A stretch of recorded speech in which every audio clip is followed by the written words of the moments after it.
မြေလုံးကိုတို့တွေအများတန်း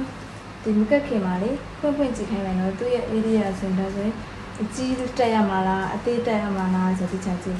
သူ့ရဲ့ဒီမှာပြကြတဲ့ဘာဖြစ်လဲဆိုရင်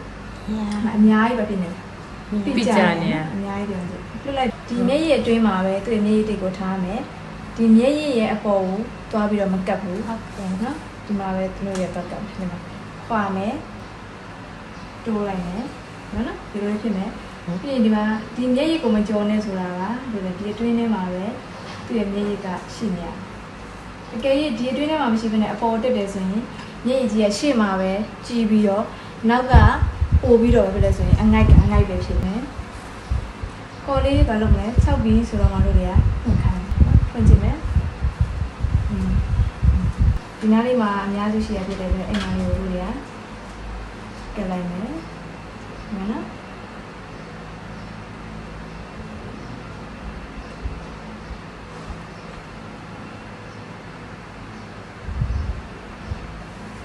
ကြည့်ပါအခုံးပေါ်မှာကြီးထားရယ်ဒီဘက်ကတို့တွေအလက်